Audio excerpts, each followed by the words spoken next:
Dear student, previous class we discussed about the kinetics of first order reaction, half-life period for first order reaction, characteristics and some problem related to the first order kinetics. Now I will discuss about the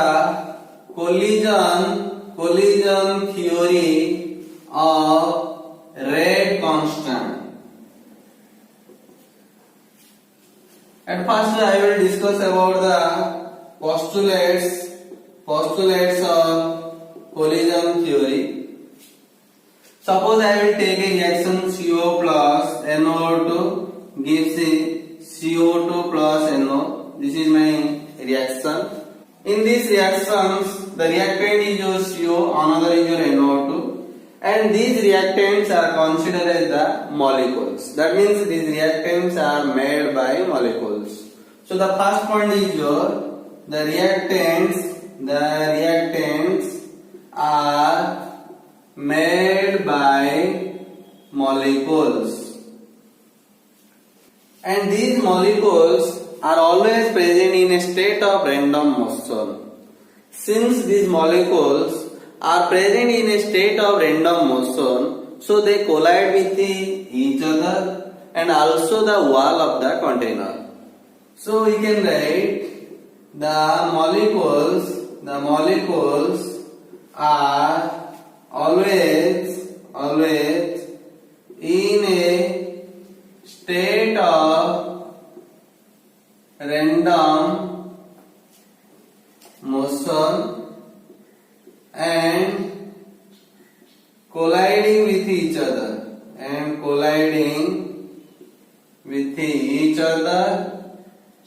and also with the wall of the container. Due to this intermolecular collision, the chemical reaction takes place. That means the intermolecular collision brings the chemical reaction. So we can write the chemical reaction takes place due to intermolecular collision. Remember an important point, all intermolecular collision do not bring the chemical reaction, only effective intermolecular collision bring the chemical reaction. So we can write all the intermolecular collision do not bring the chemical reaction, only effective intermolecular collision bring the chemical reaction. Then a question always arises, which type of intermolecular collision bring the chemical reaction? The intermolecular collision which is considered as the effective intermolecular collision must obey two conditions. One is your energy barrier, another is your orientation barrier.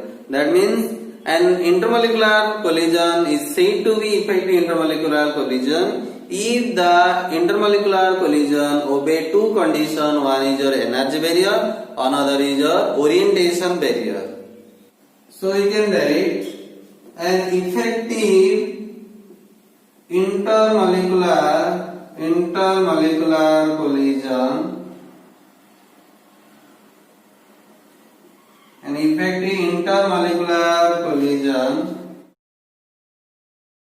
is that in which the colliding molecule possesses two barriers, such as number one is your energy barrier Number 2 is your orientation barrier. At first I will discuss about the energy barrier. Let us consider a reaction CO plus NO2 gives a CO2 plus NO. In this reaction, CO and NO2 are the reactant, and these reactants are always in a state of random motion. As a result, they collide with each other. Due to the collision, their energy increases and reaches a particular level, that is your considered as a threshold energy, at which the reactant start reaction. Threshold energy is the amount of energy at which the reactant start the reaction. So we can write only those collision of reactants will give product which possess energy equal or greater than threshold energy. This is called energy barrier. Next I will discuss about the orientation barrier. Suppose I will take a reaction CO plus NO2 gives CO2 plus NO. The CO molecule is represented suppose like this, and the NO2 molecule represent like this. Now the CO molecule collide with the NO2 molecule like this. Suppose this collision attain the threshold energy, as a result it satisfy the energy barrier. Now it is bound to satisfy the another condition, that is your orientation barrier. Suppose these two molecules collide like this, then what will happen? This new molecule is formed like this, but this is your not CO2 molecules. So this orientation is not the proper orientation for the formation of the CO2 molecules. So we can write this is a improper orientation, and the collision is said to be ineffective collision, and do not form the required product. This is your case 1. Suppose I will take the case number 2. This is your CO molecule. Now it collide with the NO2 molecule, and the NO2 molecule present like this. The NO2 molecule collide like this. Then what will happen? This product is obtained. This is your said to be CO2, and another product is obtained like this. Now this is your said to be proper orientation.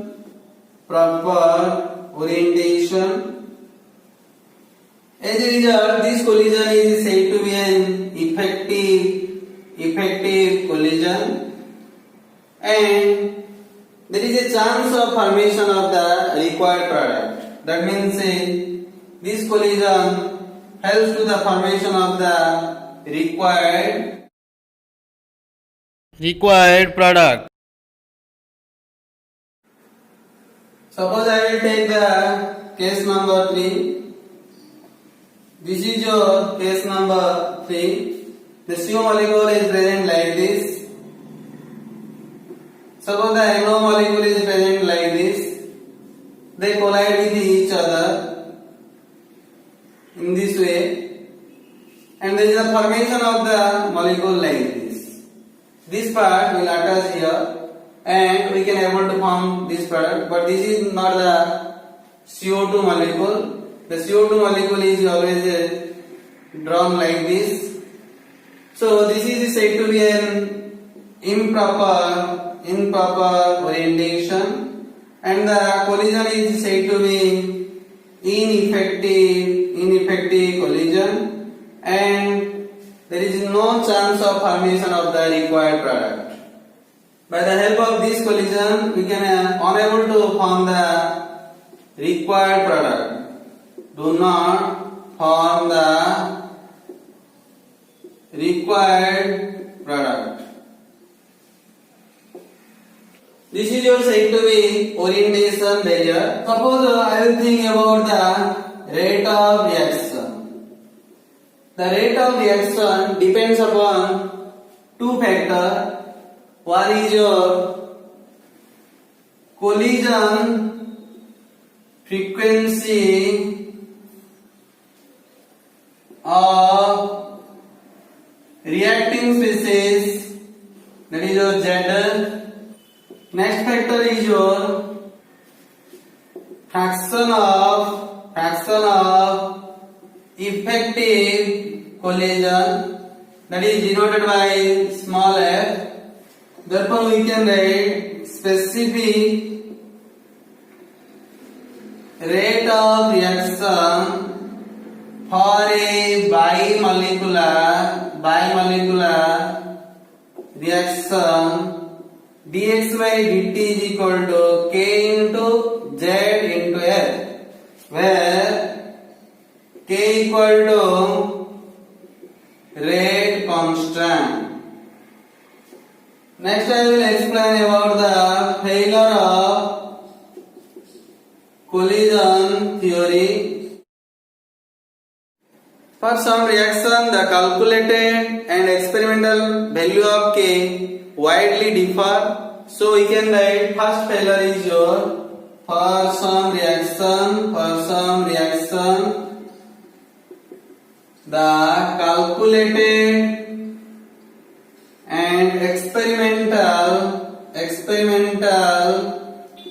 value of k differ widely. It is seen that in some reaction the value of k is abnormal, and it is unable to explain why the k value is abnormal for this reaction. So we can write it fails to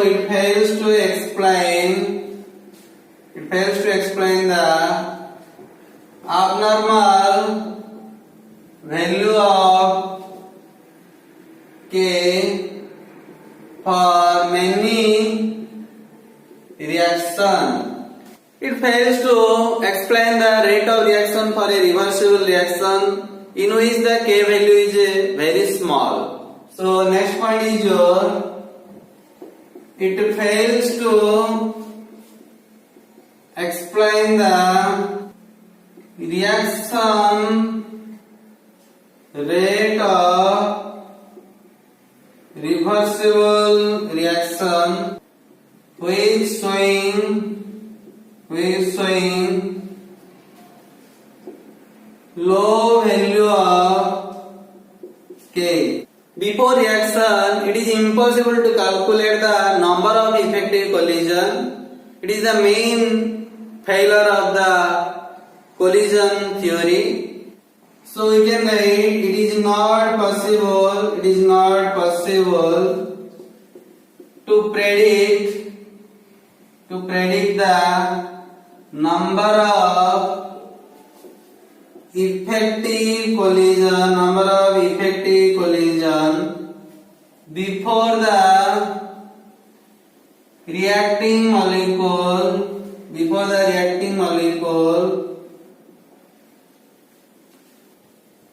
collide effectively. These are the failure of collision theory. Remember some important point. What is the collision frequency? The number of collision per second per unit volume of the reaction mixture is called collision frequency. So we can write the number of collision per second per unit volume of reaction mixture is called collision frequency.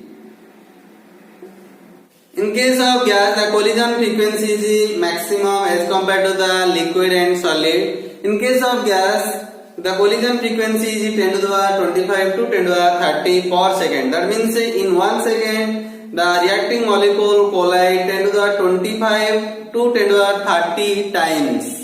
So we can write, in case of gases, the collision frequency is high. That is your 10 to the 25 to 10 to the 30 collision per second. Collision per second. Next important point is your threshold energy. What is it? Threshold energy. The minimum amount of energy that molecules need to have in order for a reaction to take place is called threshold energy. Threshold energy is the minimum amount of energy that molecule need to have in order for a reaction to take place. Next I will discuss about the concept of activation energy. Concept of activation energy. Remember an important point. Every reactant have a fixed amount of energy that is considered as the reactant energy. When we supply some extra amount of energy, then the reactant molecule attain the threshold energy. As a result, there is a possibility of the reaction, and the extra energy is called your activation energy. So we can write the extra amount of energy supplied to the reactant molecule to attain the threshold energy to undergoes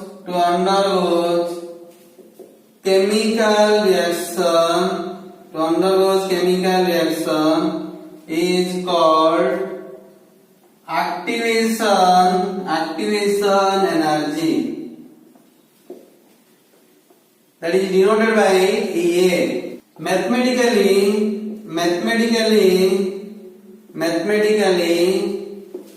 the activation energy EA equal to the threshold energy minus the reactant energy.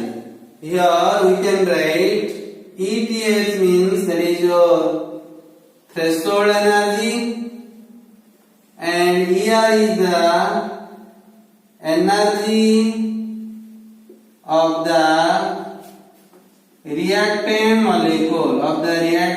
molecules. This energy supplied to the reactant molecule, that is called activation energy. This energy is already stored in the reactant molecule, that is your considered as the energy of the reactant molecule. When the activation energy is supplied to the reactant molecule, then it attains the threshold energy. That means we can write sum of the activation energy and the energy of the reactant molecule is equal to the threshold energy. When a reactant molecule attains the threshold energy, then it starts its reaction. Suppose I will take a fast reaction. A gives a product. This is a fast reaction. That means it takes place quickly. It needs less time for the completion of the reaction. So such type of reaction do not need more amount of activation energy. More amount of activation energy. This type of reaction need small amount of activation energy. So we can think that for fast reaction the activation energy is very low, but for slow reaction the activation energy is very high. So we can write for fast reaction the activation energy is very low, while for slow reaction the activation energy is high.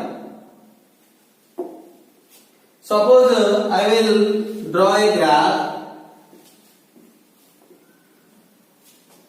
In this graph, in x-axis I will take the reaction progress.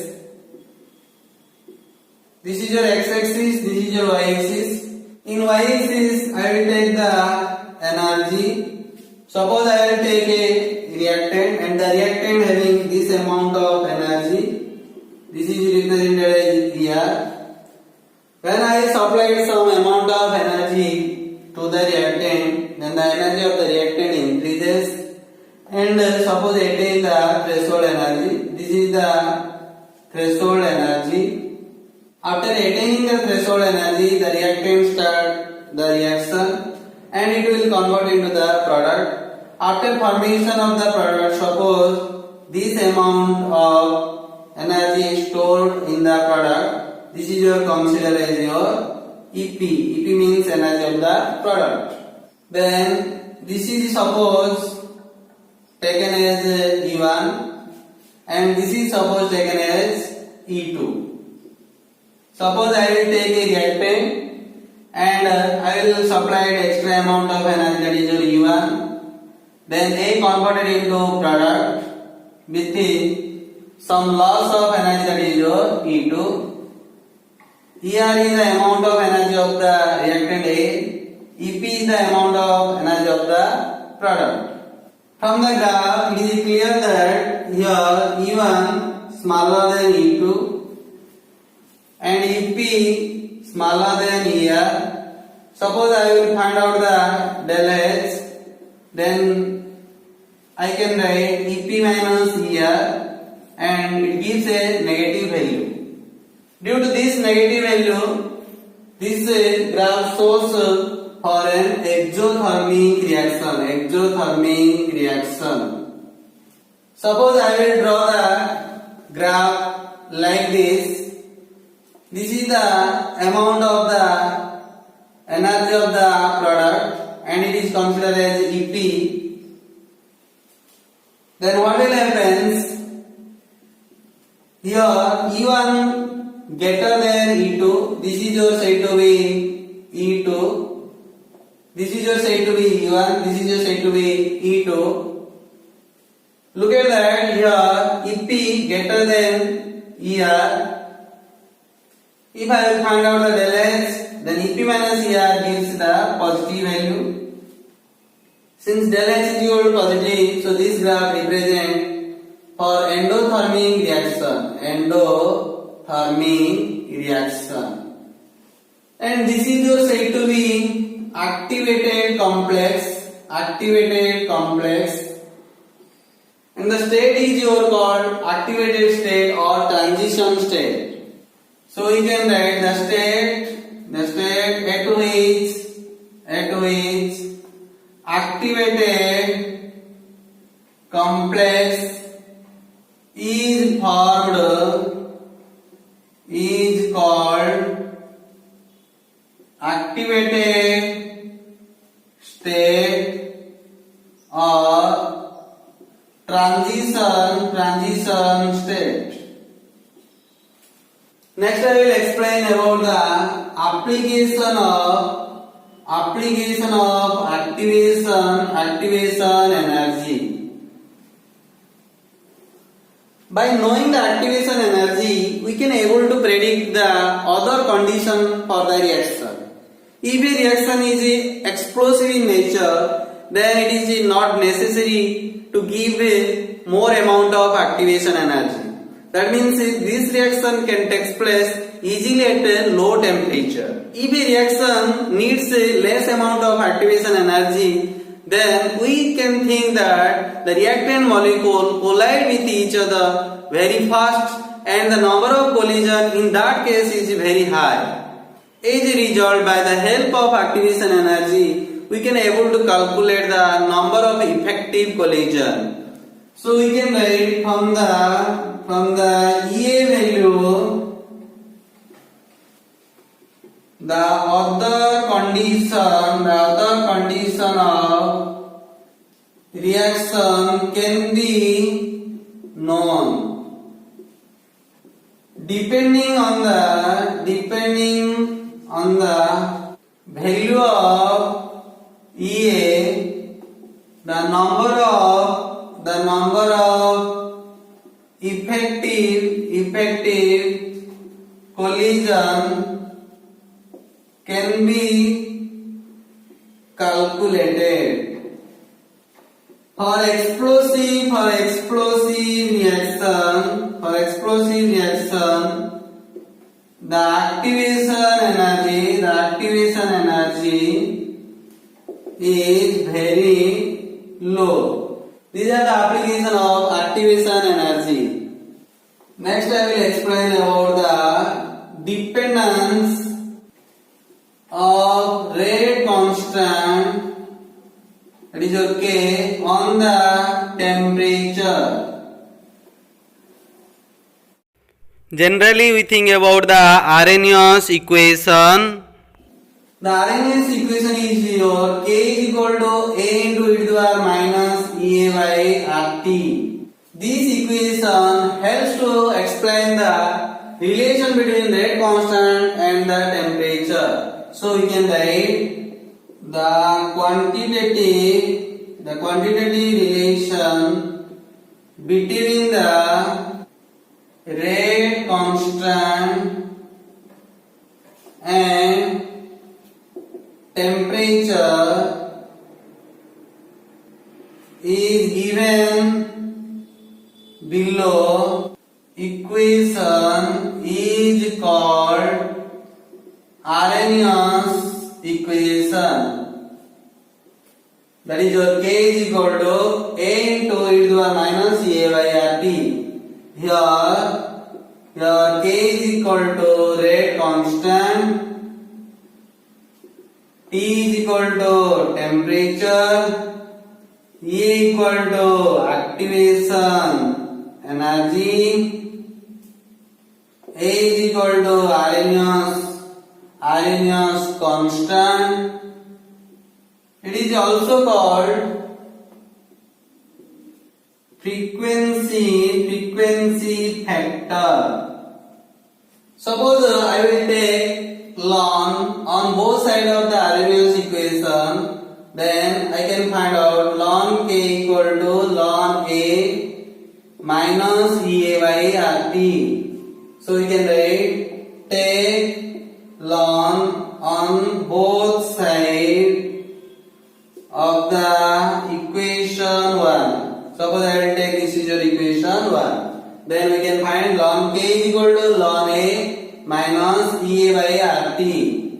Now convert the ln into log, then we can write 2.303 log K equal to 2.303 log A minus EA by RT.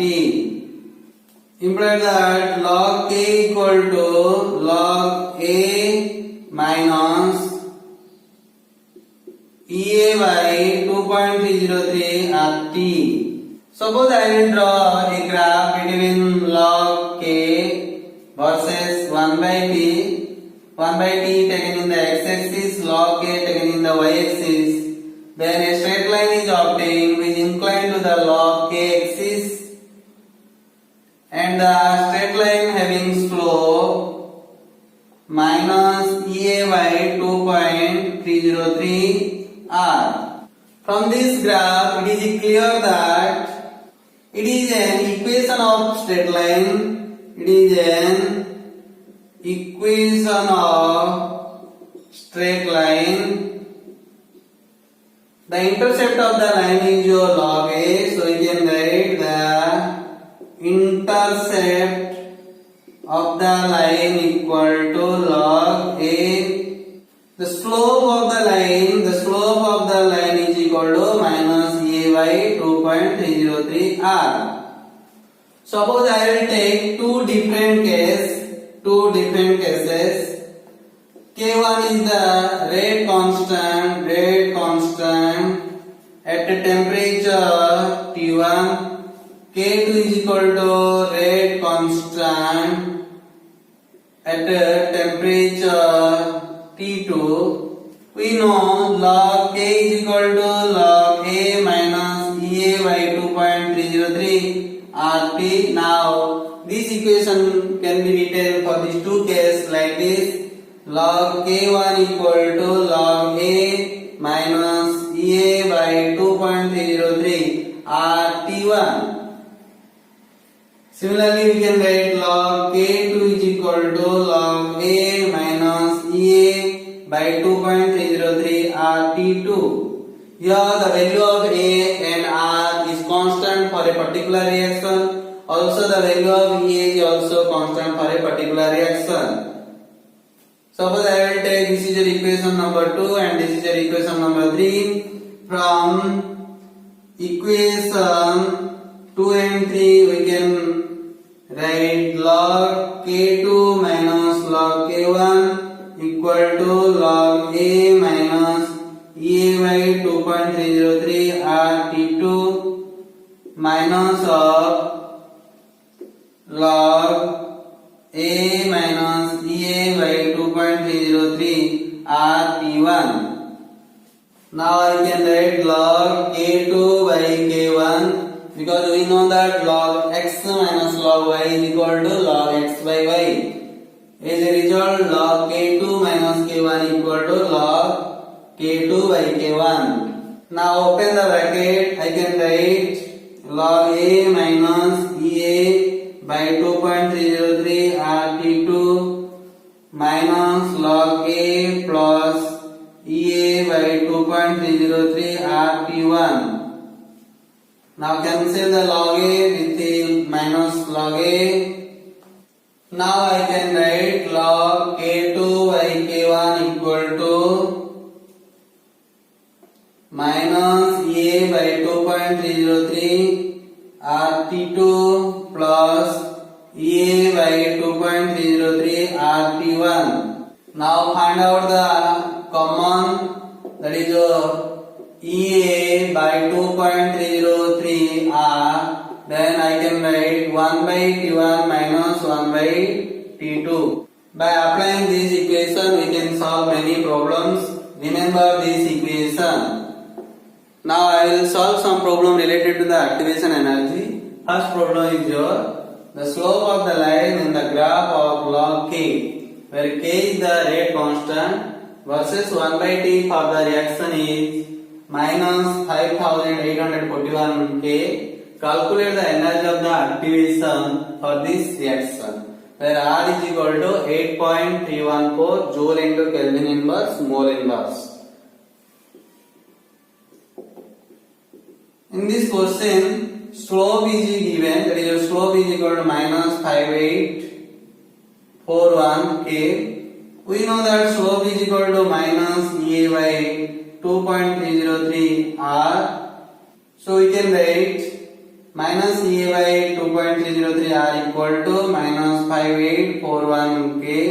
Imply that we can write EA equal to 2.303 into 5841 into R. Here K is the Kelvin.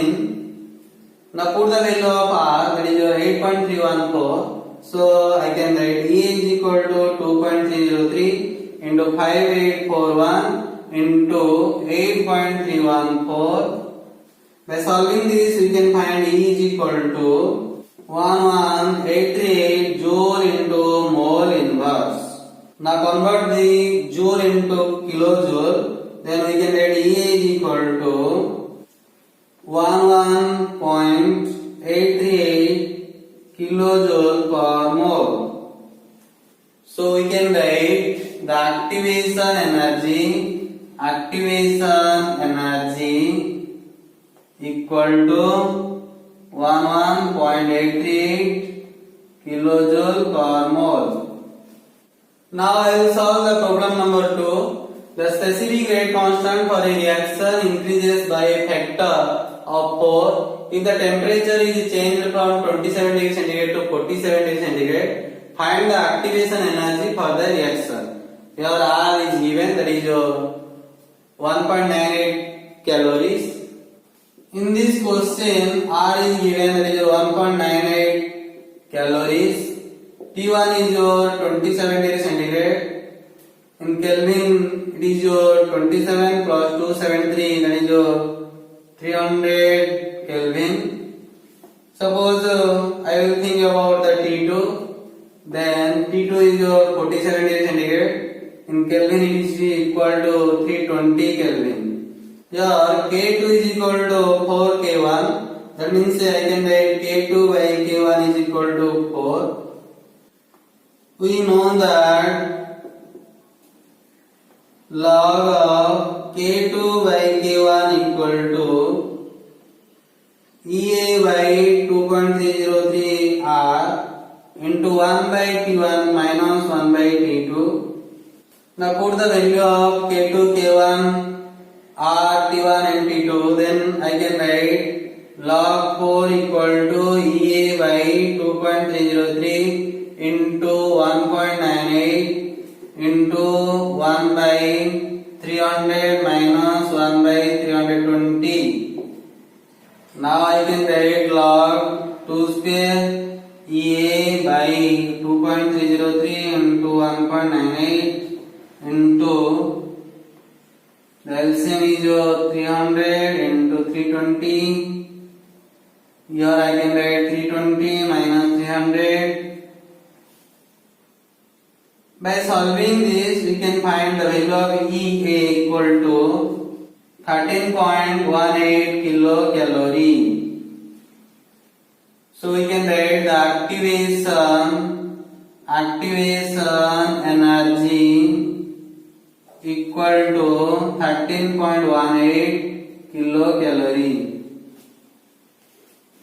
Now I will solve the problem number 3. In general, it is observed that the rate of a chemical reaction doubles with every 10 degree rise in temperature.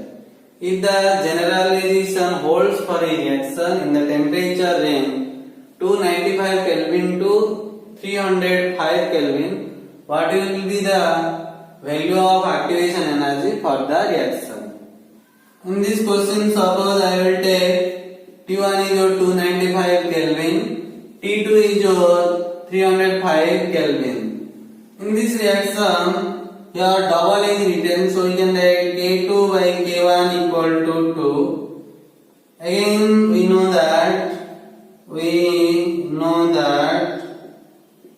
log K2 by K1 equal to EA by 2.303 R 1 by T1 minus 1 by T2. Here the value of R is your 8.314 joule into Kelvin inverse, mole inverse. Now put the value of K2 by K1, R, T1 and T2. Then we can write log of 2 equal to EA by 2.303 into 8.314 into 1 by 295 minus 1 by 305. Put the value of log 2, that is 0.3010 equal to EA by 2.303 into 8.314 into, now find find out the LCM. 295 into 305. Here we can write 305 minus 295. Now I can write 0.3010 equal to EA by 2.303 into 8.314 into 10 by 295 into 305. By solving we can find EA equal to 51855 joule into mole inverse. Therefore, I can write the activation energy equal to 51855 joule into mole inverse. Now I can solve the problem number 4. The decomposition of a hydrocarbon follows the equation. Here a equation is given. K is equal to 4.5 into 10 to the 11 second inverse into e to the power minus 2800 K divided by T. Then calculate the energy of activation. That is your activation energy. We know that K is equal to A into e to the power minus EA by RT. This is your equation 1. Here given K equal to 4.5 into 10 to the 11 second inverse into e to the power 2800 K divided by T. This is your equation 2. Now compare the equation 2 with the equation 1. Then we can write minus EA by RT equal to minus 2800 K by T. By solving we can write EA equal to 2800 into R. We know that the value of R is equal to 8.314 joule into Kelvin inverse mole inverse.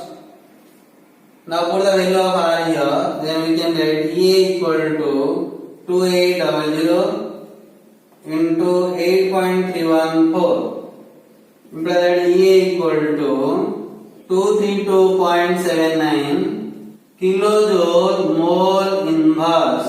Remember here K is considered as the Kelvin. This Kelvin is considered with this K inverse. And finally we can find the answer. E is equal to 232.79 kilojoule mole inverse. So here we can write activation energy equal to 232.79 kilojoule mole inverse. This is all about the problem related to the activation energy. Finally, this is all about your chemical kinetics.